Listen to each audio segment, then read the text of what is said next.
안녕하세요. 안녕하세요. 숫자 몇 명 안 되시는데 이 예배는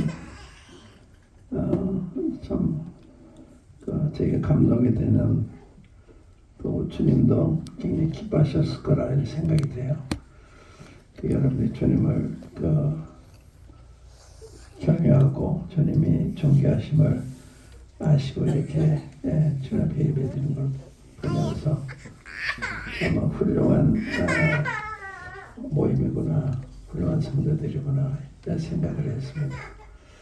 그리고 여기 연세 많은 우리 노형님, 노자원님들이 계시는데 그 또한 특이한 걸로 보였습니다. 90이 넘으신 분들이 몇 분 계시는데 멀리서 이렇게 오시고, 또 우리 자매님들이 노선생님들을 교회를 만나기 위해서 이렇게 아침에 일찍 모시러 가시는 거 보면서 참 훌륭하다 생각했습니다. 교회에는 남녀노소가 섞여 있는 것이 교회잖아요. 남녀노소, 남자도 있고 여자도 있고 또 노인들도 있고 젊은 사람도 있고 이게 잘 분배된 교회가 이 균형 있는 교회인데, 이게 노인도 계시고 또 젊은도 계시고 또 형제 자매도 계시고 어린이도 계시고 좀 좋아 보입니다. 제가 예배를 드리면서는 예수님에 대한 이야기를 제가 감동들에게 드려야 되겠다 이렇게 생각을 하다가 찬송 부르면서 조금 전에 부른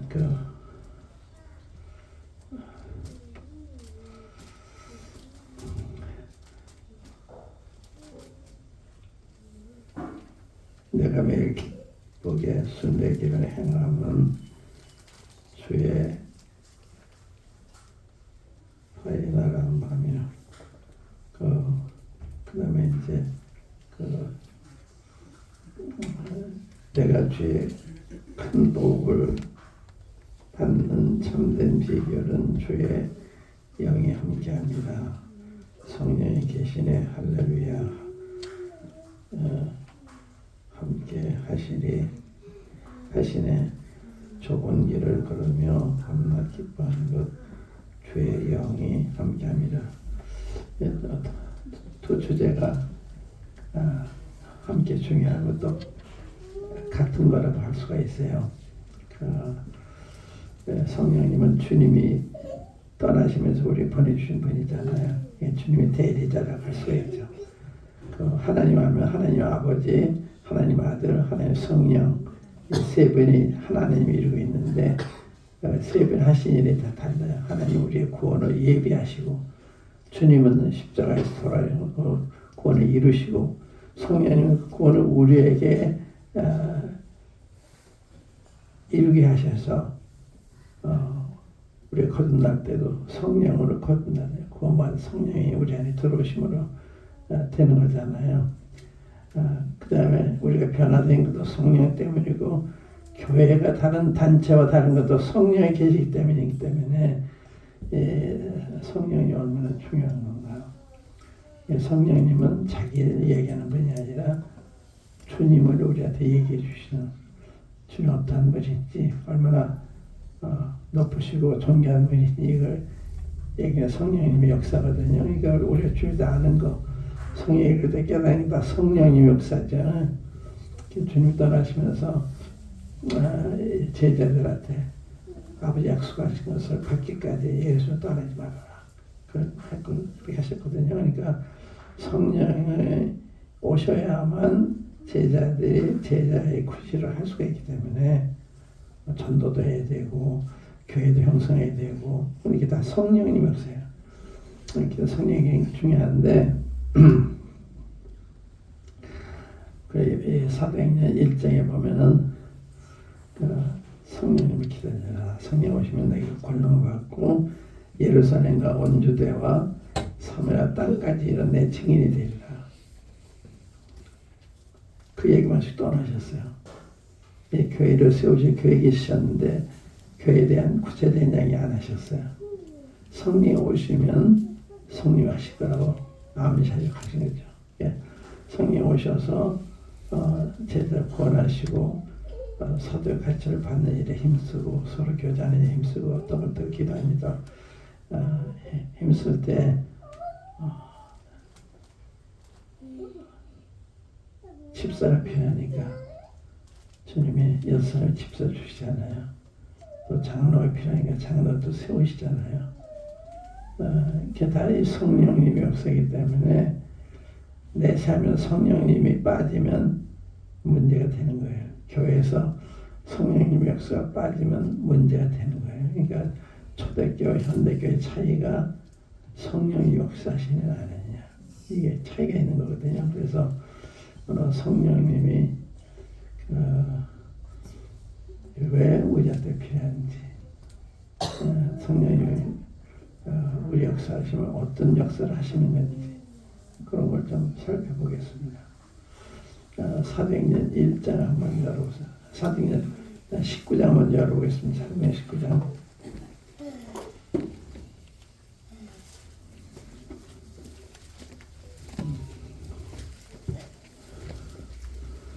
어떻게 예배교회에 대한 얘기하다가 말았는데 이제 19장 이제 예배교회 세워지시는 장면이거든요. 19장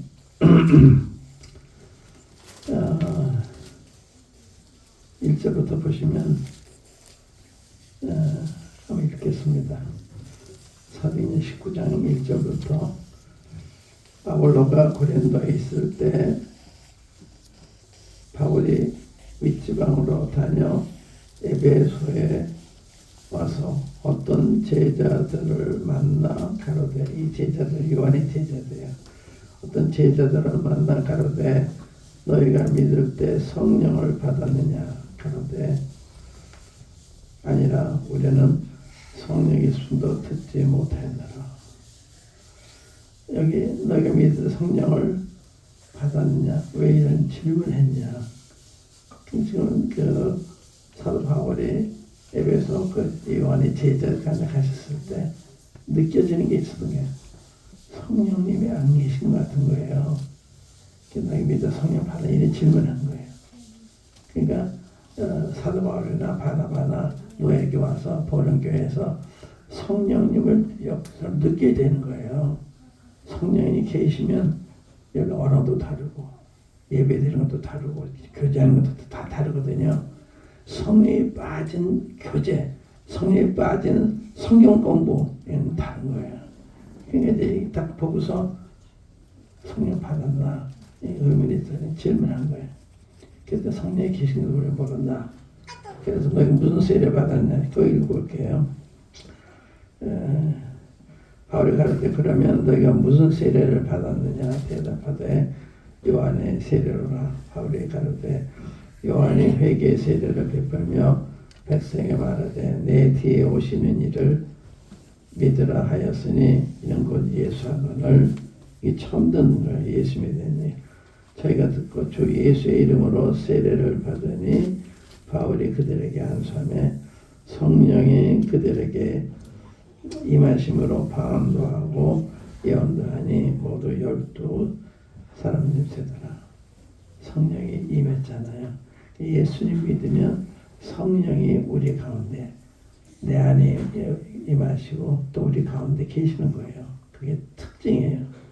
그러니까 이 하나님의 교회가 다른 인간 단체와 다른 그 거기는 성령님이 우리 가운데 계시기 때문에 우리가 변화된 사람이 됐고 또 교회가 다른 단체와 다른 모이는 모습, 교제하는 모습, 행하는 모든 게 전부 성령님으로 말미암는 거거든요. 그러니까 이게 중요한 거죠. 이게 성령이 임했다. 이게 중요한 거잖아요. 예수님 믿고 사도 바울이 안수했을 때 성령이 임했잖아요. 근데 지금은 안수함을 성령이 임한 게 아니라 복음을 들을 때 성령이 임하시는 거예요. 복음 들을 때. 우리 안수해서 성령 받은 게 아니잖아요. 그 사도행 10장에 보면 고넬료가 복음을 베드로가 전할 때 성령이 임하시대요. 말씀을 들을 때 예수님이 그리스도라고나 하는 걸 믿게 되니까 성령이 임하신 거예요. 그래서 고넬료 교회가 세워진 거거든요. 그게 중요한 거예요. 그러니까 하나님께 성령이 빠진 건 교회가 아니에요.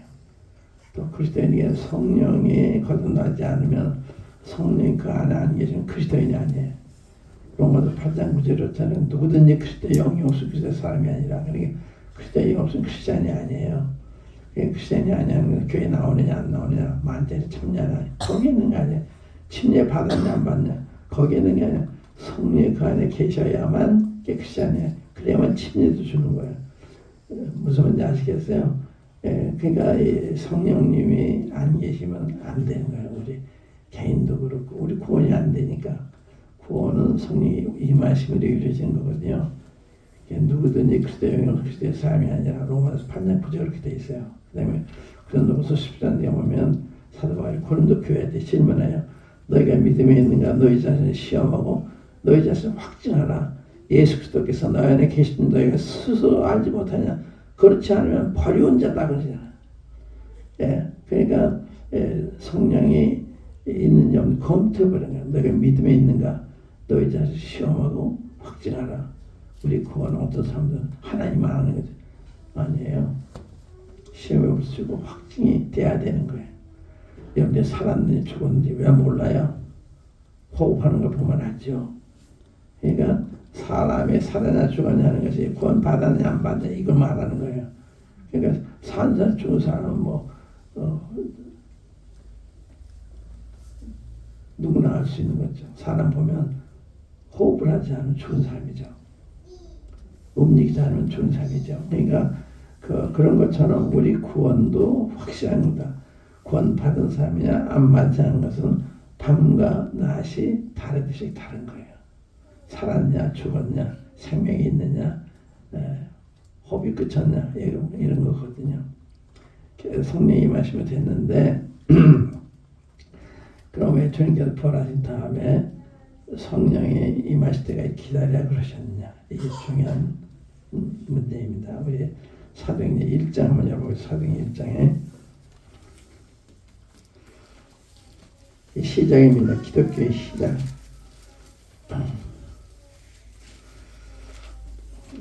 사도행전은 누가가 썼잖아요. 누가 썼는데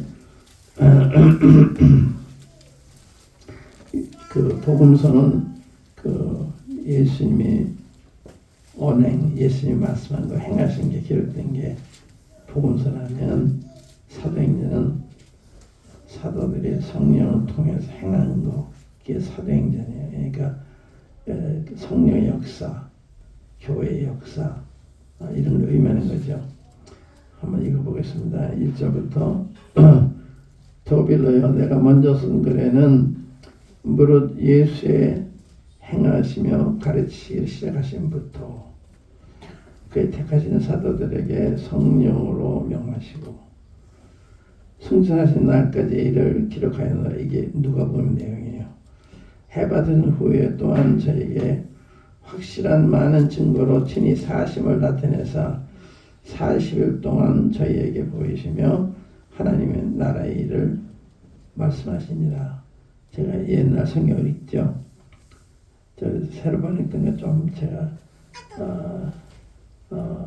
미흡하게 생각된 것들이 있어요.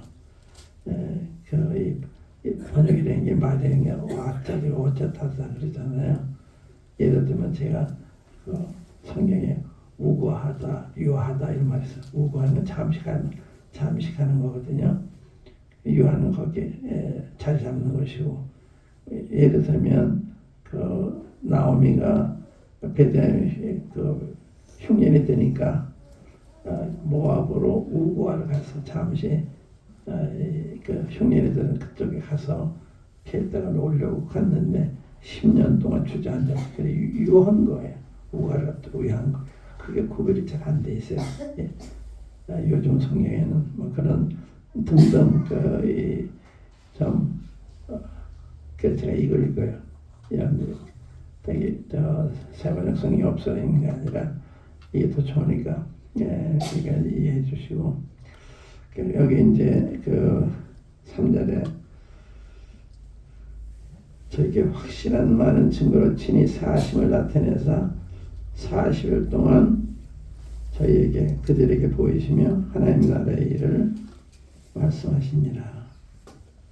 주님 부활하신 다음에 40일 동안 이 세상에 계시면서 정말 살아나셨다고 하는 것을 확실한 많은 증거로 보이신 거예요.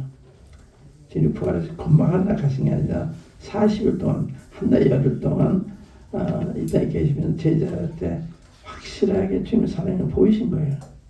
이 부활이 확실해야 믿음이 확실해지는 거거든요. 그래야 전도도 확실하게 갈 수 있는 거예요. 그래서 확실한 많은 증거로 주님 사심을 나타내는데 40일 동안 그렇게 하신 거예요.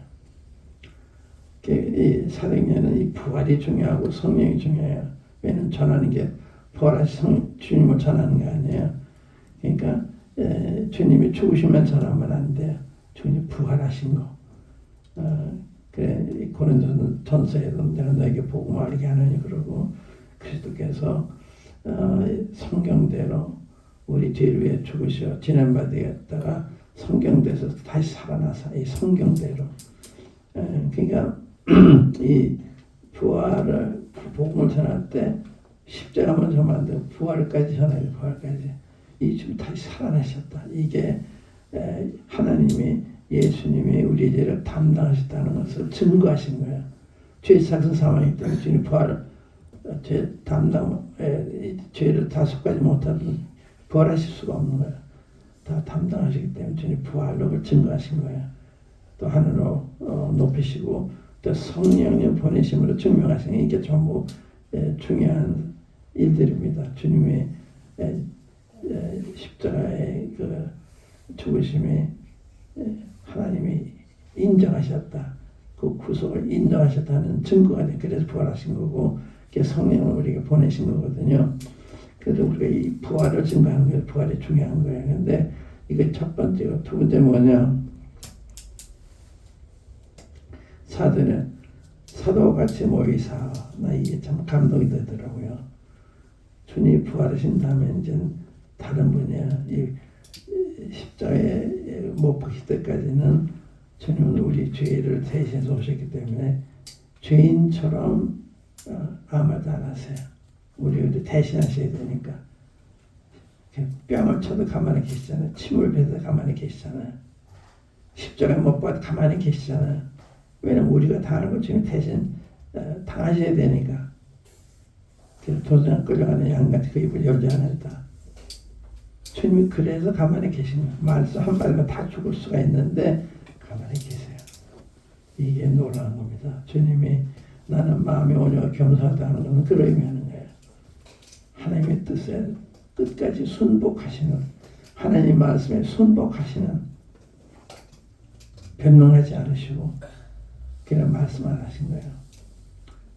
또 그렇게 부당하게 죄인들이 자기가 행해도 가만히 계신 게 온유예요. 온유.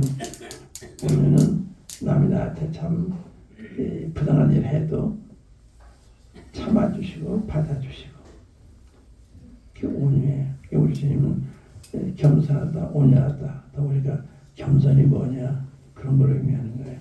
그러니까 내가 겸손한지 아닌지 내가 온유한지 아닌지 그런 거 보고 아는 거거든요. 주님 보고서 제가 뉴질랜드 갔는데요. 거기에 양을 그 털을 깎는 걸 견학을 시키는데 기계를 가지고요.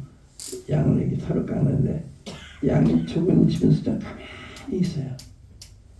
그 소리 나면 뭐 개나 닭나 막 박수를 치고 놀라고 그래서 가만히 있어요. 아, 저게 온유로구나. 저게 나는 온유가 하나도 없구나. 근데 그거 보고서 내가 온유가 없다는 걸 알았어요. 그렇게 해도 가만히 계시니 주님이 뺨을 맞아서 가만히 계시잖아요. 채찍에 맞아 가만히 계시잖아요. 주님 채찍에 맞은 일을 하신 분이 아닌데 가만히 계시네. 그게 온유예요. 하나님의 뜻에 순종하기 위해서 부당해도 받아주는 거. 참아니 그게 온유거든요. 또 하나님의 뜻을 위해서 겸손히 순복하는 게 겸손이거든요. 그러니까 겸손과 온유는 게 보통 복이 아니에요. 주님을 본받을 때 그렇게 된 거거든요. 그래서 빌립보 2장에도 너에게 이 마음을 품으라. 곧 그리스도 예수의 마음이니 그는 근본 하나님의 본체시나 하나님과 동등됨을 여기지 아니하시 자기를 비워 행체이고 쓰고 사람으로 나타나서 사람으로 나타나 종으로 나타나서 죽기까지 복종하셨어요. 그 십자가에 죽으십니다. 이게 겸손이에요. 주님이 죽기까지 가만히 계신 거. 하나님의 뜻이니까 하나님의 뜻을 이루시기 위해서 자기 이렇게 낮추신 거예요. 그러니까 우리 그리스도인도 주님한테 너희가 나는 마음이 겸손하고 온유하여 나를 배우라. 몽일의 명을 나를 배우라. 그래서 이 온유와 겸손을 배우는 거예요. 어떻게? 고난을 통해서. 고난을 받아야 이 겸손과 온유가 이루어지는 거거든요. 그래서 주님이 우리 고난도 주시니 괴로움도 주시는 것을 겸손하라고 또 온유한 사람이 되라고. 그러니까 우리가 그게 필요한 거예요. 그렇지 않으면 그게 안 되는 거예요. 그러니까 이제 그 이야기가 중심이 성령님들의 중심인데 이제 여기 보시면 여기 4절에 사도같이 모여서 내가 이 놀랍다는 게 사도들이 누구예요? 어부들이거든. 어부들 종류 그 수준의 사람들인데 주님 부활하신 다음에도 또 찾아오시는 거예요. 왜? 내 사람들이니까. 주님은 차별을 안 하세요. 이게 놀라운 거예요. 사람은 차별을 많이 해요. 그 사람이 돈을 많이 가졌는지 많이 배웠는지 사회적인 위치가 어떤 건지 차별을 많이 해요. 주님 차별 안 하세요. 주님도 하나님이잖아요. 우리 피조물이 죄인이잖아요. 베드로가 누구예요? 주님을 3번 부인한 사람이거든요. 그런데 그들과 함께 모이사 그러니까 주님이 여전히 자기 택하는 사람들을 인정하시는 거예요. 이게 주님이 부활하시면 보령에 부활하시다 여기 오시는 거예요. 사도같이 모이사 우리같이 모이시는 거예요. 그런 거 보이시는 거거든요. 주님은 사실상 두세 사람이 네 명으로 모인 것은 그들 중에 있느니라. 주님 가운데 계신 거예요. 우리 가운데 그게 주님 약속이에요. 주님 약속 지키시는 거거든요. 우리가 믿음이 있으면 주님 약속에 우리 가운데 계시는구나. 이거를 믿고서 경외하는 마음을 가지는 거예요. 눈에 보이지 않지만 그게 믿음이거든요. 여기 그래서 사도같이 모이사 난 감동이 되는 거예요. 사도같이 모이사 뭐라고 하셨어요? 저에게 분노에 가라사대 예루살렘을 떠나지 말고 내게 들은 바 아버지 약속하신 것을 기다리라. 요한은 물로 세례를 베풀었으나 너희는 몇 날이 못되어 성령으로 세례를 침례를 받으리라 하였느니라. 8절에 보시면 오직 성령이 계속 읽게요.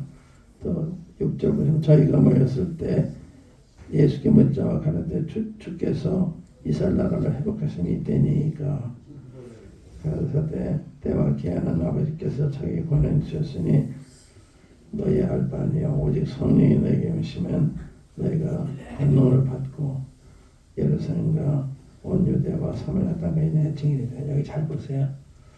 왜 성령이 임했을 때 기다려 그랬냐? 그들이 할 일에 성령이 계시면 되기 때문에 무슨 뜻이냐? 보세요. 이 성령 받기 전에 제자들의 생각이 뭐 있어요? 자기들밖에 몰라요. 주께서 이스라엘을 회복하실 때니까 주님 무슨 생각하세요? 땅까지는 내 증인되리라. 주님은 온 세상을 지금 전도할 교회가 가지고 계시는데 제자 자기 나라밖에 뭐 자기 민족밖에 모르는 거예요. 성령의 역사는 교회와 그렇지 않은 교회의 차이 또 성령의 역사는 사람과 그렇지 않은 차이 성령의 역사하지 않는 사람은 이기적이에요. 그런 교회는 이기적인 교회예요. 그래서 성령 역사는 교회는 이타적인 구원받지 않은 사람들을 염려하고 구원받지 않은 이웃나라를 생각하고 그래서 선교사 보내는 거잖아요. 그러니까 주님을 딱 믿어 내 증인이 되게 하려면 성령이 임하셔야 되는 거거든요. 근데 제자들이 그런 준비가 안 돼 있어요. 그게 주께서 이스라엘 나라 회복하면 이때니까 이스라엘 나라 자기 나라밖에 몰라요. 무슨 말인지 알겠어요? 성령님이 임하셨을 때 우리 생각부터 달라지는 거다. 생각부터. 성령의 열매가 뭐예요? 사랑이죠, 희락이죠, 화평이죠, 오래 참이죠, 양선이죠, 온유죠, 충성이죠, 전리기 성령의 열매거든요. 성령의 지배는 이런 사람이 되는 거예요. 이런 교회가 되는 거예요. 근데 지금 그게 기준이 안 돼 있는 기준이. 성령이 떠나서도 몰라요. 떠나든 성령은 역사 안 하시도 몰라요. 성령 근심당하시고 소멸당하시잖아요. 그래도 몰라요. 그게 중요한데 제가 이런 데 보니까 정말 성령 역사하심이 너무 뚜렷했어요. 여러분의 주님을 묵상하는 게 너무나 귀했어요. 감사등이 너무 귀했고, 그러니까 성령을 통해서 예배드리는 사람, 교회와 그전 상당 차이겠어요. 우리 모임은 다 거듭난 분들이기 때문에 다 성령성 다 보여요. 내가 어느 모임을 가든지 내 감동이 되는 게 성령이 함께 하시는구나, 주님이 함께 하시는구나. 그걸 내가 확인을 해요. 그게 기쁜 거예요. 감사한 거예요. 그게 어느 곳은 다 비슷해요. 왜냐면 성령님이 주님의 어떠하심을 가르쳐 주시니까 그 주님을 높이고 그 주님이 감사하고 그러잖아요. 그게 전국적으로 같아요. 외국과도 마찬가지예요. 한 성령 역사하시니까. 근데 그래 왜 예수 떠나지 말고 아버지 약속하신 받을 때까지 기다려 그랬느냐. 성령이 역사하지 않으면 전도할 수 없어요. 또 교회가 이루어질 수 없어요. 너희가 저 물로 세례 받았으나 몇 년에 못해요. 성령으로 세례 받아야 그러죠. 이 교회가 형성되는 거예요. 성령에서 교회가 이루어지는 거거든요. 고린도전서 10장 14절을 보면 너희가 유대인이나 헬라인이나 종이나 자유자나 다 한 성령을 세례받아 한 몸이 되고 한 성령을 마시게 하셨다. 성령에 의해서 교회가 이루어지고 교회가 진행이 되는 거예요. 한 성령 마시기 때문에 목소리가 같고 생각이 같고 사람들이 보면 수천 명이 예루살렘에 모이는데 한 마음 한 뜻이 있다 그러잖아요. 한 마음 한 뜻이면 성령이 많이 역사하는 게 아니라 육신이 역사하는 거예요. 그러니까 갈등이 생기는 거예요. 성령 역사하면 한 마음 한 뜻이 돼요. 그 모인 사람들이 다 사회적인 배경이 다르지만 한 마음 한 뜻이 돼요. 성령 역사하시니까. 그게 중요한 거예요. 한 마음인데 안 돼 있다는 건 성령 우리가 안돼 지배하고 있지 못하다. 육신이 개입하게 되는 거예요. 성령이 갈등하는 게 아니라 기뻐하고 서로 사랑하고 없는 사이에서는 도와주고 자기 재산을 팔아 살아도 그렇게 되는 거거든요. 근데 그게 중요한 거예요. 말이 아니에요. 그러니까 성령이 넘어서 그런 이 삶을 살게 되기 때문에 우리가 본이 되고 감동이 되고 가르침이 되고 그러니까 그런 삶 자체를 사람 봐야 돼요. 말을 보는 게 아니에요. 말은 다 옳게 할 수 있는데 그 삶이 성령에 이끄는 삶이 아닐 경우에 그건 도움이 안 돼요.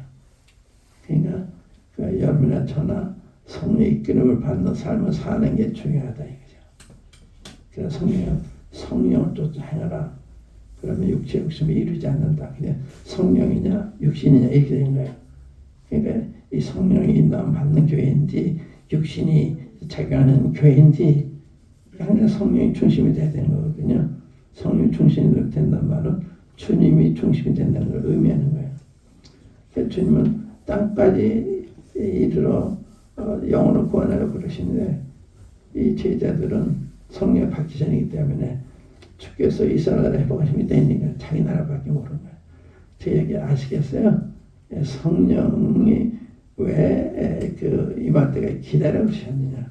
그것까지 안 되니까. 근데 결심과 그거 안 되는 거예요. 성령님이 임하셔야만 권능을 받아서 그게 되는 거예요. 그러니까 전도한다는 이게 보통 일이 아니죠.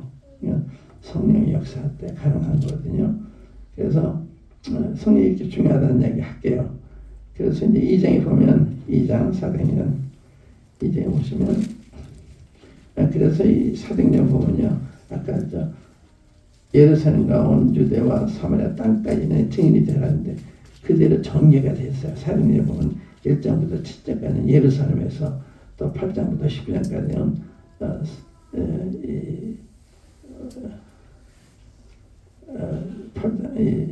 온 유대와 사마리아에서 또 13장부터 땅까지 그래서 이방인을 전도하잖아요. 그래서 이 사도행전의 역사가 이 사도행 1장 8절에 주님이 말씀하신 대로 성령에게 임하신 권능을 받고 예루살렘과 온 유대와 사마리아 땅까지 내 증인을 그대로 전개된 거예요. 그 역사로 우리 한국까지 복음이 들어온 거예요. 또 보령까지 와서 우리가 구원받는 모임이 이루어진 거거든요. 이게 우리 주님의 계획 속에서 성령의 역사를 통해서 성령의 인도를 받은 이 선교사들이 미국에서, 영국에서, 이 호주에서, 뉴질랜드, 사방에서 와서 우리 복음을 전했거든요. 1884년도에 첫 선교사 왔잖아요. 84년, 85년. 그때부터 1945년까지 1,500명의 선교사들이 우리나라에 왔어요. 역사에 보면 1,500명. 그러니까 이 조그만 나라, 이 6.25 전에는요, 6.25 전이 아니라, 이 한국은 이름 없는 나라예요. 한국은. 우리 조그만 나라이기 때문에 저 아프리카의 조그만 나라도, 남미의 조그만 나라도 이름을 들어도 이게 아프리카에 있는 나라인지, 미국, 남미에 있는 나라 잘 구분이 안 갈 때가 많잖아요. 제가 독일에 갔는데 부인한테 한국에 어디 있는지 아세요? 그랬더니요. 그 부인들이요. 러시아에 있던가 뭐 이래요. 이쪽에 88 올림픽 후인데도. 그러니까 우리가 생각 우리하고 세계에서 우리가 달라요. 우리는 올림픽 지나고 뭐 월드컵 지나서 생각 세계 다 알 것. 지금 많이 알려졌지만 내가 다녔는데 1990년대 한국은 잘 몰라요. 사람들이. 그래서 이 선교사를 보낼 때도요. 중국과 일본까지 선교사를 보냈는데 한국에는 선교사가 왔어요. 왜? 모르니까요. 한국 나라에 있는 것도 모르고 중국의 속국인지 잘 모르니까. 그런데 놀라운 게 주님은 땅까지 증인이 되라 했잖아요. 천하 만민이 다 구원받겠다고 말씀하셨잖아요. 그 뜻을 따라서 우리 민족도 주님이 그렇게 은혜를 베푸셔야 되니까 만주에 와 있는 선교사들이 만주에 장사하는 조선 사람들 만나면 거기서 조선 나라에 있구나. 그래서 한글을 배우고 한글로 성경을 번역하고 그런 거예요. 이 선교사들이 오기 전에 1850년대에 그런 일을 한 거예요. 그 중국 만주에서 로스라는 선교사, 맥겐타이너 선교사가 이렇게 성경 번역한 거거든요. 쪽 복음을 번역한 거예요. 또 일본에서는 일본에 유학 온 학생들한테 일본의 선교사들이 또 복음을 전해서 고마운 역사가 일어난 거예요. 이 선교사 오기 전에. 그래서 우리 한국에 복음이 전해진 거예요. 만주와 일본을 통해서 복음 들은 분들이 먼저 들어와서 복음을 전하고 그 후에 선교사님들이 오셔서 복음을 전함으로 한국에 복음 들은 거거든요. 그런데 6.25 전에는요. 6.25 전에는 교파별로 선교사가 왔어요. 안도는 장로교죠. 나펜사는 감리교죠. 전부 이런 배경으로 왔는데 6.25 이후에는요. 그런 배경이 아니라 거듭난 사람들이 왔었구나. 그 전에는요. 복음이 선명하지 않았어요. 6.25 전까지는 그분들이 훌륭하게 우리에게 복음을 전하고 주님을 전해서 놀라운 교회들이 이루어지고 놀라운 비슷한 일이 생기긴 했지만 그냥 우리가 확실하게 복음을 잘 몰랐던 것 같아요. 그런데 6.25 이후에 극동방송이 생기고 또 이 침략의 선교사들이 오고 또 구원받은 사람들이 한국에 전달을 한 거예요. 그래가지고 복음을 저도 그때 1950년대 그러니까 6.25 직후 휴전된 후에 제가 미군 교회를 다녀서 영어를 배우기 위해서. 그래서 제가 거기서 복음 듣는 거거든요. 그래서 복음을 듣고서 복음 전하기 시작했는데, 그래서 놀란 게 방송을 들으나 교회 설교 들으나 복음이 없는 거예요. 복음이. 그냥 이 교양 강연하는 것 같고 하긴 하죠.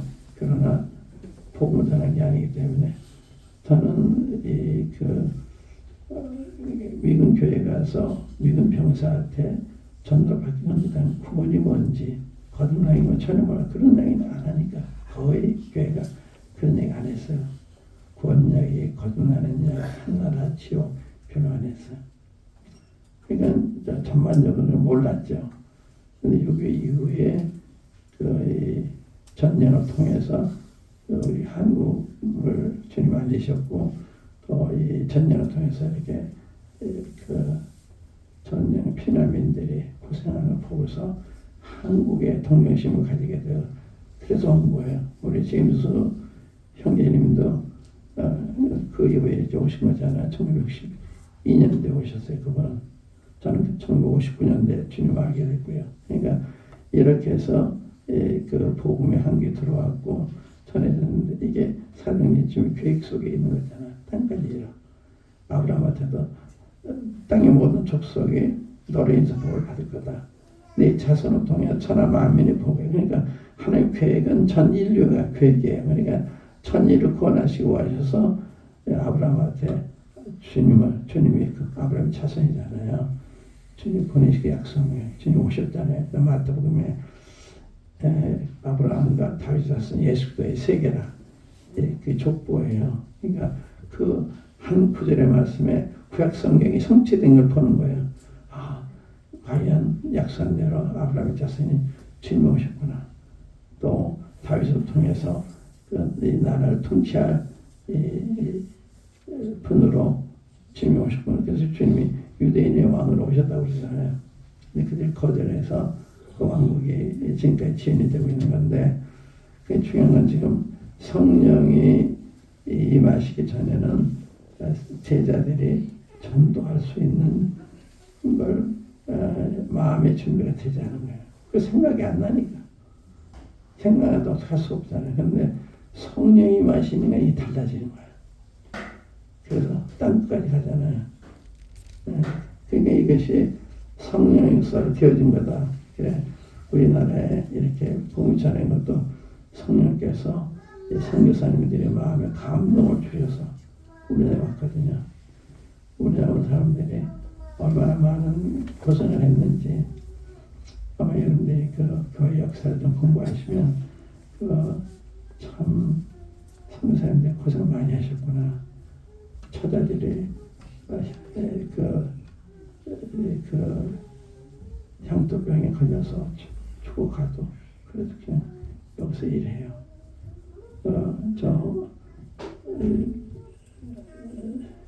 시베리아 병원 그 언더우드 거기 있잖아요. 언더우드가 그 4대째 지금 와서 해요. 한국 와서 성회를 개성하는 것도 인요한 씨도 4대째. 그분은 전주 순천에서 할아버지가 전도를 하셨는데 그분이 4대째 이렇게 하잖아요. 그러니까 참 훌륭한 분들이에요. 그런 분들이 그것 때문에 한국에서 고생하면서 그래요. 성령 역사에 성역사에 조금도 마다하지 않고 와서 그렇게 하는 거거든요. 그러니까 성령님이 임하셔야만 그리스도인다운 그리스도인의 삶을 살 수가 있는 거예요. 교회가 교회다운 구실을 할 수가 있는 거다. 성령 역사가 그치면 그게 다 그치는 거예요. 성령 하나님의 성령을 근심하지 말아라. 성령 소멸하지 마라. 이렇게 돼 있는 거예요. 근데 얼마나 많이 소변하고 얼마나 많이 근심을 해도 근심하는 것조차도 몰라요. 그러니까 이게 그만큼 우리가 약해진 거죠. 근데 성령이 임해서 그렇게 됐는데 성령이 이제 보세요. 요한복음 3장에 니고데모가 주님을 찾아왔잖아요. 내가 보니까 선생님은 하나님께로부터 온 선생인 줄 알겠나이다. 그러니까 바리새인이고 관원이 저 니고데모가 그러니까 아주 유대교의 그 높은 사람이죠. 존경받는 사람이 예수님을 찾아온 거예요. 아무리 봐도 자기 동료들이 반대하는 예수님을 반대할 수 없구나. 나 정말 알아봐야 되겠다고 밤에 찾아온 거예요. 자기 동료들의 시선을 피해서. 그런 고백을 했는데 예수님이 사람이 거듭나지 않으면 하나님을 볼 수 없다. 그러니까 본인은 안다고 생각했는데 모르고 있었던 거예요. 거듭나야만 알게 된 거다. 거듭나야만 하나님 나라에 들어가는 거다. 이 얘기한 거예요. 그래서 거듭나잖아요.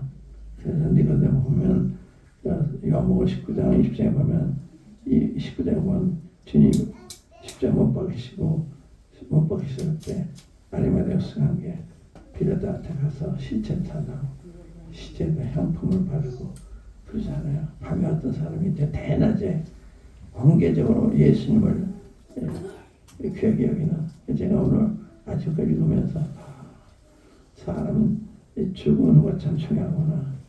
죽은 후에도 아리마대우스의 니고데모 이렇게 존경해서 찾아와 시체를 이렇게 장사 지내는 게 불신의 행동이긴 하지만 그렇구나. 그러니까 우리가 죽은 다음에 사람들이 우리 어떻게 생각하냐 이게 진짜예요. 진짜. 그러니까 이 사람들 앞에 이렇게 인기가 그런 중요한 게 아니라 사람들 어떤 가마를 끼쳤느냐 어떤 삶을 살았느냐 이걸 통해 사람들은 존경하는 거거든요. 여러분들도 여기에서 정말 인정받으려면 그러한 희생적인 이타적인 이러한 삶을 살 때 그게 여러분 직장에서 또 주변에서 사람들 다 보는 거예요. 주님이 이런 갖고 있잖아요. 저 사람 어떻게 행동하는지 다 보는 거거든요. 직장에서 인정을 받으셔야 돼요. 저 사람 정말 훌륭한 사람이다. 진짜 예수님에서 이렇게 해야 되는 거예요. 이웃 사람한테도.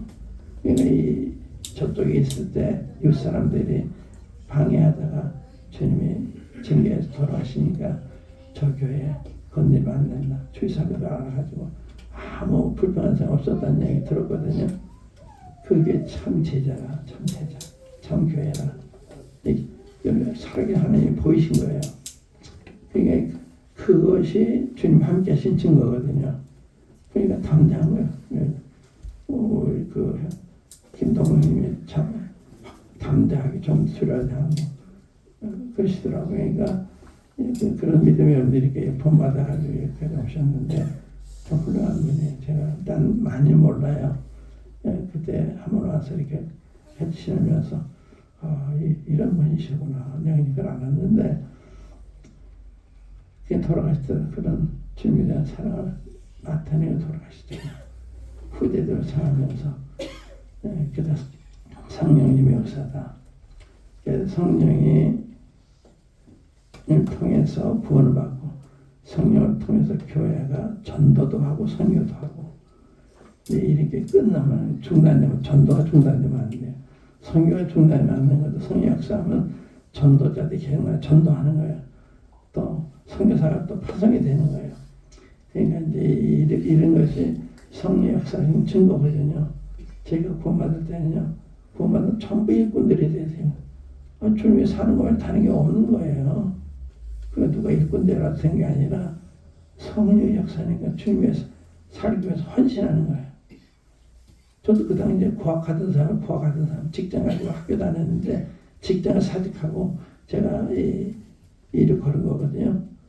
그땐 저 노랭이 교회가 대학생 몇 명, 고등학생 교회가 뭐 20여 명밖에 모이지 않았는데 그때 제가 나왔어요. 뭐 거기에 직장인 사람도 없고 뭐 사람이 저를 후원할 수 있는 것도 아니고 저는 먼저 그 나라 그 일을 구하라. 이모가 다 해주는 이 말씀이 사실서 나온 거거든요. 그런데 그때부터 지금까지 주님은 그 말씀대로 제 필요한 다 하셨어요. 우리 아이들을 교육도 시켜주시고 결혼도 시켜주시고 병원 입원비도 다 담당해 주시고 지금까지 아플 때 다 주님이 필요한 걸 공급해 주시고 그 말씀은 진리예요. 너희는 먼저 하나님 나라의 그 일을 구하라. 이 모든 것이 이게 먼저란 말이 중요한 얘기. 먼저 우리의 삶에서 삶의 순위를 하나님께 둬야만 그게 그 말씀대로 사는 거거든요. 그러면 주님이 너 입을 거 먹을 거 다 공급하신다는 거예요. 그러니까 그 하나님 말씀은 우리 삶을 통해서 증명이 돼야 되는 거예요. 여러분들이 지금 내가 여기 와 보니까 꼭 그 신혼사님 하는 것 같이 아름답게 이렇게 예쁘게 만들어져 있고 너무 감동이 됐어요. 이게 다 주님이 하신 거거든요. 주님이 하신 거 이런 게 그냥 겉으로야 이 보령에 아름다운 예쁘게 생겼다. 그 뒤에 하나님이 계신 하나님 신실한 하나님이 이렇게 전국 성교 후원회가 와서 이렇게 도와줬더니 이게 다 주님이 하신 거잖아요. 이게 단순히 아무게 전국 성교 후원회 분들이 와서 했다. 그도 했지만 그 뒤에 성령님이 계신 거예요. 주님이 계신 거예요. 그 하나님을 생각하고 섬겨야 되는 거거든요. 근데 배우의 하나님을 보셔야 되는 거예요. 사실. 그래서 성령이 이게 임하시니까 2장에 이제 2장 1절 보세요. 조금만 좀 끝낼게요. 2장 1절 보시면 오순절 날이 이미 이름에 오순절은 말은 부활로부터 50일째 되는 날 이름에 저희가 다 같이 한 곳에 모였더니 호연히 하늘부터 급하고 강바람 같은 소리가 있어 저희 앉아온 집에 가득하여 불의 혀같이 가려지는 것이 저희에게 보여 각 사람 위에 임하여 있더니 저희가 다 성령의 충만함을 받고 성령이 말하게 하심을 따라 다른 방언으로 말하기를 시작하니라. 성령의 충만을 받았을 때 사람이 달라진 거예요. 언어도 바뀌는 거예요. 여기 방언한 말이 외국어란 말이 외국어로 말한 거거든요. 그러니까 놀란 거예요. 외국을 배운 적이 없는데 그 외국어로 얘기하니까 그 모인 사람들은 세계 각지에서 모인 유대인들이기 때문에 언어가 다 다르잖아요. 근데 자기 나라 말을 들은 거예요. 하나님의 역사하시고. 그래서 3,000명이 구원받잖아요. 3,000명이 구원받는데 거기 이제 14절부터는 베드로가 설교하는 게 베드로 누구예요? 어부예요. 어부. 공부도 많이 하는 사람인데 베드로와 여러 사도와 같이 서서 소를 높여 가로되 유대인들과 예루살렘에 사는 모든 사람들아 이 일을 너희로 알게 할 것이니 내 말에 귀를 기울이라. 얼마나 담대해요. 왜? 확실하니까 확실히 아니 얘기하는 거예요. 여러분 확실히 알기 때문에 얘기하는 거예요. 그게 권위예요. 권위. 모르는 걸 어디 확실하게 할 수 없잖아요. 이 베드로가 없는데도 이게 담대히 얘기하잖아요. 이게 성령님의 역사입니다. 그래서 여기 전했을 때 어떻게 돼요?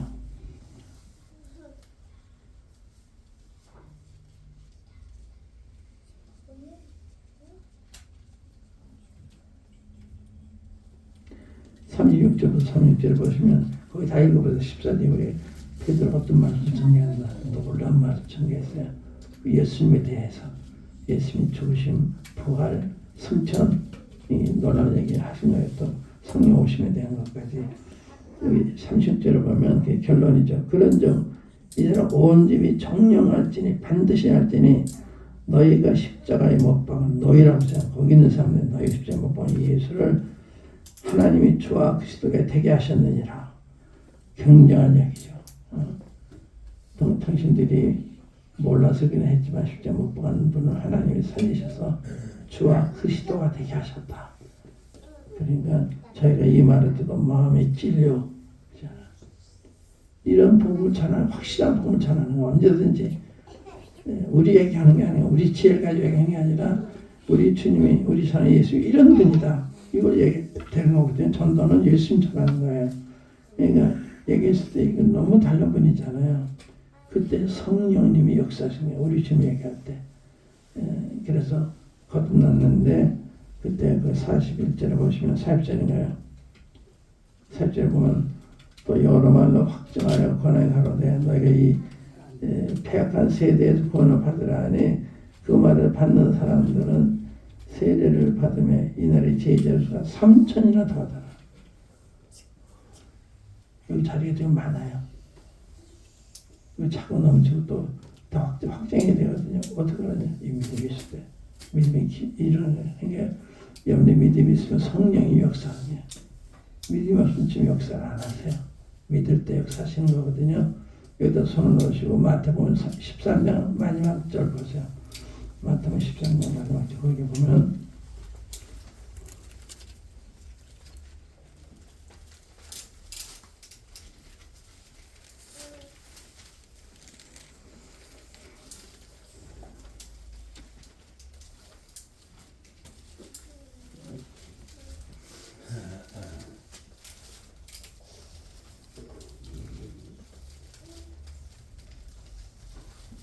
13장 58절 저희의 믿지 않음을 인하여 거기서 많은 능력을 행치 아니하시니라.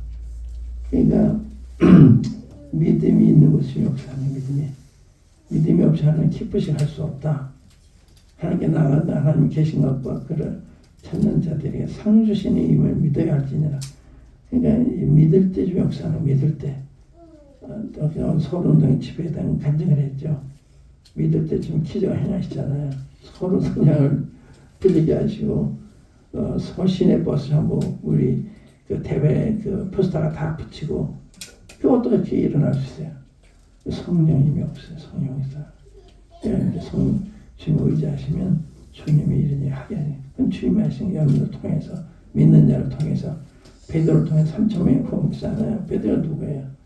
학문이 없는 사람. 그러니까 여러분들 자기에 넘쳐요.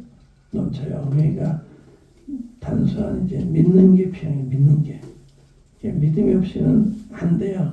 전도도 안 되고 교회도 부흥이 안 돼요. 믿음이 있을 때 이렇게 복음을 전하게 되고 우리의 삶이 달라지고 사람들이 다 우리 보고서 우리 따라와서 이 교회에 오기를 원하는 거예요. 여러분들이 그런 삶을 살고 있는 이웃 사람 여러분들을 보고서 여러분들이 이웃하기 원하고 사귀기 원하고 여러분 나는 교회에 관심 가지고 나오기 원하고 이렇게 되는 거예요. 그래서 전도가 저절로 되는 거예요. 우리가 그런 이 인격적인 삶을 살 때 또 이 주위 사람들 앞에 잘할 때 저들이 그걸 보고서 저분이 어느 교회나 저런가 그 교회에 오고 싶은 거예요. 그래서 부흥이 되는 교회는 뭐 말 잘해서 되는 게 아니에요. 여러분 삶을 통해 사람들이 끌려오는 거예요. 감동받고. 그래서 사도행전 2장에 보면 사람들이 칭송했다고 그러잖아요. 그래서 그 이후에 어떻게 됐어요? 사도행전 2장인데 거기 보고 마칩시다. 사도행전 42절 자기가 사도의 가르침을 받아 서로 교제하며 떡을 뜨며 기도하기를 전혀 힘썼다. 지금 번역이 이렇게 안 돼 있죠. 전혀 힘썼다. 여기 뭐에 전혀 힘썼어요? 사도의 가르침만 성경 공부에 힘쓴 거예요. 또 서로 교제하는 일에 힘을 쓴 거예요. 또 기도하는 일에 전혀 힘을 쓴 거예요. 전혀 힘을 썼단 말은 어떠한 일이 있어 양보를 안 하는 거예요. 기도하는 시간, 성경 공부는 양보를 안 하는 거예요. 이러니까 이 변하는 거예요. 여기 이 사람의 변화가 다 거기서 온 거거든요. 성경 공부가 중요하고 교제가 중요하고 떡을 떼는 게 중요하고 기도하는 게 중요하거든요. 이게 다 중요한 거예요. 어느 한 것 소홀해서는 안 돼요. 이럴 때 주님이 역사하시는 거예요. 여기 전혀 힘썼단 말은 열심히 어떤 일에서 양보를 안 하나 성공을 양보를 안 하는 거예요. 어떤 사람이 요즘은 예배도 함부로 생각해서 아유 오늘 주는 못 가겠습니다. 제 집안에 대사가 있어서 우리 할아버지가 팔순 잔치를 하는데 그거 가봐야 되는 거다. 그렇게 되는 게 아니에요. 주님 예배가 더 중요하죠. 팔순 잔치보다는. 그러면 어떻게 되느냐. 주일 전에 다녀오든지 주일 전에 연락을 해서 좀 주일 날 예배 드리고 그 다음날 간다든지 품으로 알아봐야 되니까 품으로 공경해야 되잖아요. 그러니까 잘해야 되는 거거든요. 그러나 하나님 먼저 하나님이 절대적으로 생각하셔야 되는 거예요. 그래서 누가 부정해 보면 어떤 사람이 와서 내가 주님을 따르겠습니다만은 나는 먼저 가서 우리 아버지 장사하고 와서 따르겠습니다. 그러니까 주님이 죽은 자를 장사해 가고 너는 가서 하나님 전파하라. 아버지 장사 치료하지 않는 분이 아니죠. 먼저는 하나님인데 먼저 자기 아버지에게는 안 받으신 거야.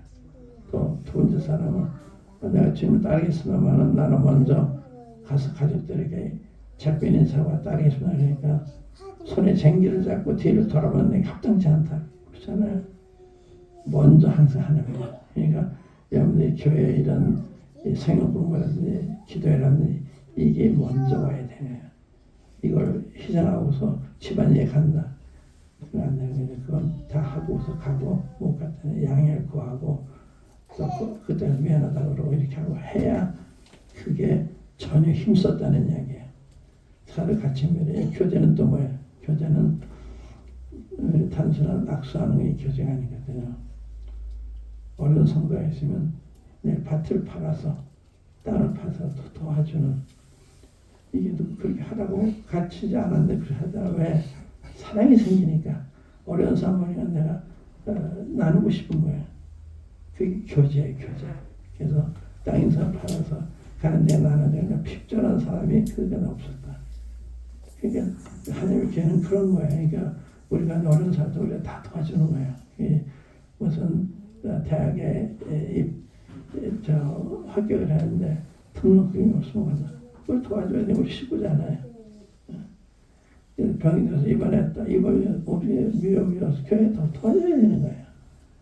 그게 형제 사랑이 누가 하려 사랑이 아니라 사랑하기 때문에. 그러니까 하나님의 길을 왔다 갔다 그거 전부가 아니죠. 그게 교제예요. 그래서 사도 가르침을 잘 받아야 그런 교제가 이루어지고요. 교제가 이루어져야 떡되는 것도 의미가 있는 거예요. 또 그런 가운데서 기도할 때 기도해가 주님이 역사하시잖아요. 기도할 때 주님이 땅을 진동케 하고 모든 한마음 뜻이 돼서 서로 모이고 또 가난한 사람들 위해서 자기 땅을 팔아서 도와주고 그런 일이 벌어지잖아요. 그리고 안나는 사비라가 자기 재산 팔아 다 드린 척하면서 얼마를 제했을 때 주님이 노하시잖아요. 그게 최초의 징계예요. 최초의 지금 하나님 거룩하면 때 거룩한 걸 거짓 있으면 안 되잖아요. 근데 전체 틀리냐 하면서 얼마 뺐을 때 본인들도 성령 사탄이 이렇게 한다 몰랐을 거예요. 사탄이 그래서 베드로 뭐라고 해요? 어째 사탄이 내 마음을 가득하여 내 항상 말을 감추고 들었냐 그러죠. 이 베드로 말이 사탄이 역사한 거예요. 사람 거짓말하는 게 사탄의 역사거든요. 욕심내는 사탄의 역사예요. 이기적인 사탄의 역사예요. 그거를 알아야 되는 거예요. 우리 개인에게 욕심도 있지만 사탄을 자극해서 못하게 하는 거예요. 그 베드로가 그거 본 거예요. 본인도 그걸 못 봤는데. 그런데 중요한 거는 사람이 건강하면 병균이 들어와도 발병을 못 시켜요. 그러니까 교회 죄가 들어왔잖아요. 그런데 역사를 못해요. 성역사냐. 그러니까 그 사람이 직결재판 받아서 생 떠나잖아요. 또 6장에는 형제들끼리 갈등이 생겼어요. 또 누구예요? 헬라파 형제들이 히브리 형제들을 자기들 과거가 차별대를 받는다고 원망을 하니까 어떻게 했어요? 사도들이요. 시시비비를 따진 게 아니에요. 더 높은 차원에서 문제 본 거예요. 우리가 하나님 말씀을 제쳐놓고 이 공결의 이상 마땅치 않다. 우리는 이 일을 성령과 지혜가 충만하고 칭찬의 육상에 맡기고 우리는 기도하는 것과 말씀을 전무하겠다. 다 기도하잖아요. 여러분들이 교회 어려움이 있을 때는 다 길이 있어요. 답이 있습니다. 그런데 몰라서 그런 거예요. 몰라서. 여러분 갈등할 필요가 없어요. 물으시면 돼요. 물으면 이런 게 어떻게 해결이 됩니까? 그럼 아는 사람한테 답을 해주면 해결이 돼요. 몰라서 그런 거예요. 몰라서. 그리고 마지막으로 이제 여기까지 말씀드리고요. 아까 성령 쫓아 행하라 그랬잖아요. 그 갈라디아 5장에 있는 말씀인데 성령을 투쟁하라. 그러면 육체의 욕심을 이루지 않는다. 그 성령을 투쟁하는 사람과 그렇지 않은 사람 차이, 거기 보면 육신의 일은 현재 아니냐고. 육신으로부터 나오는 게 다 나오잖아요. 육신으로 나온 것은 악하고 거짓되고 불순하고 이게 육신부터 나온 거예요. 성령으로 나온 것은 사랑과 희락과 화평과 오래 참음과 양성과 절제와 이게 또 선하고 깨끗하고 그런 거, 평화적인 거. 거기 악하지가 않아요. 악한 게 없어요. 이게 성령을 따라 행하는 사람과 육신을 대하는 사람은 천지 차이예요. 천 차이. 그러니까 여러분과 제가 신앙생활 할 때 내가 성령의 인도를 받고 있는 사람인가, 내가 성령을 쫓고 있는 사람인가, 육신을 쫓고 있는 사람인가, 이렇게 봐야 되는 거야. 나 자신도 다른 사람도. 그러니까 성령을 따라서 뭘 하냐, 그 열매를 보고 하는 거야. 성령이면 사랑과 희락과 화평과. 그러니까 이제 뭐가 많이 안다, 그게 중요한 게 아니에요. 성령 쫓는 사람의 그 마음의 상태, 사랑이 감동하니까 어려운 일이 있어도 다 감당하는 거예요. 교회는 문제가 없어 평안한 게 아니라 성숙해서 감당해 주니까, 어머니가 자식들 다 감당해 주니까 자식들이 편하게 살잖아요. 그게 교회예요. 어머니 같은 마음을 가진 사람들이 교제하는 거.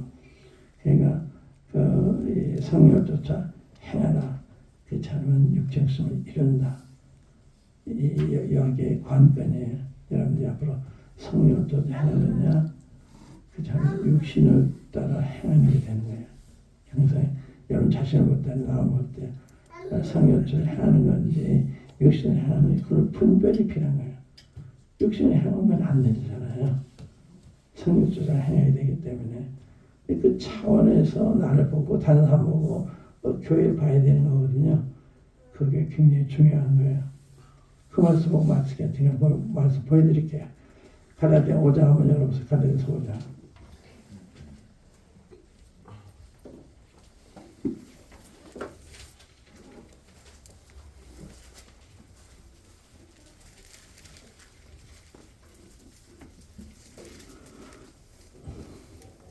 오장 16절부터죠.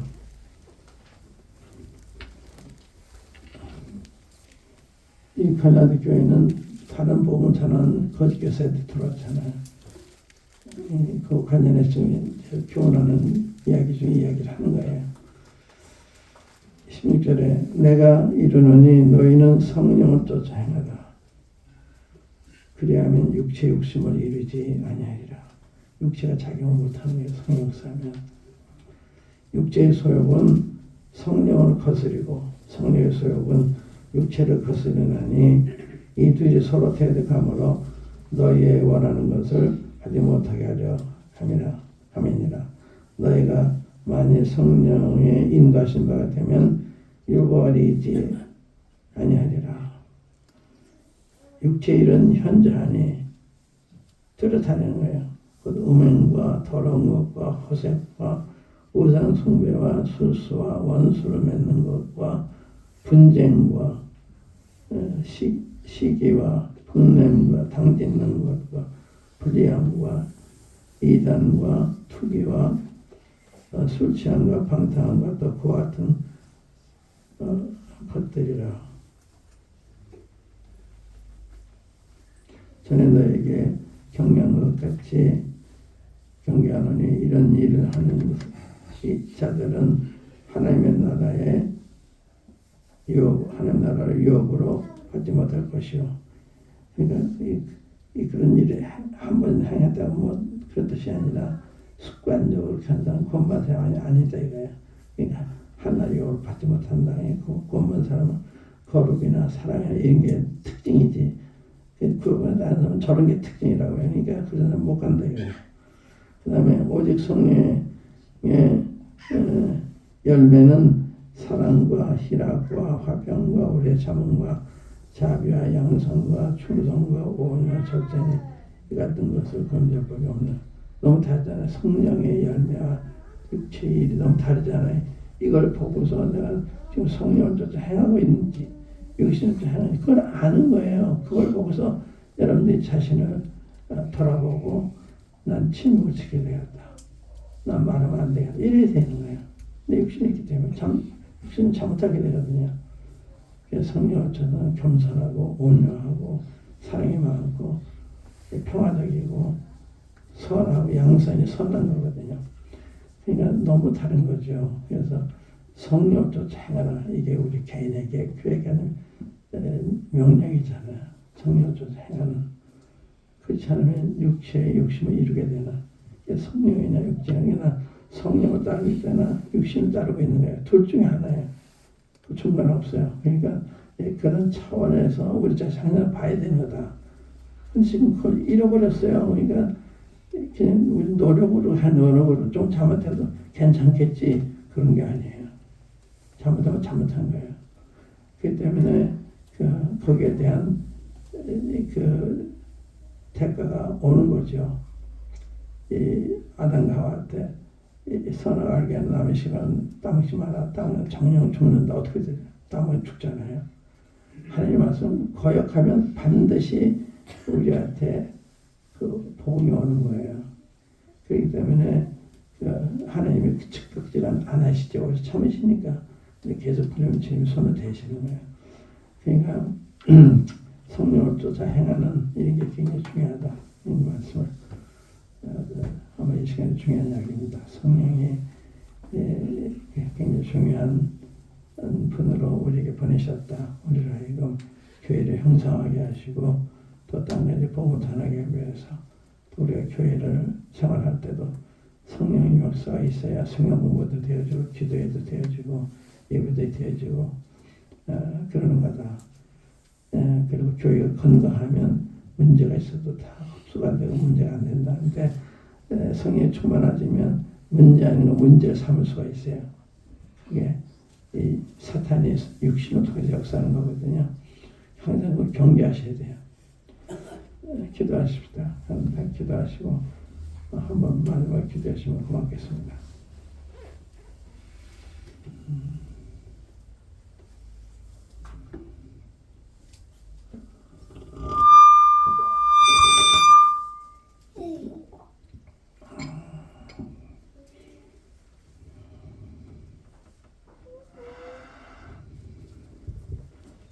아버지 하나님 감사를 드립니다.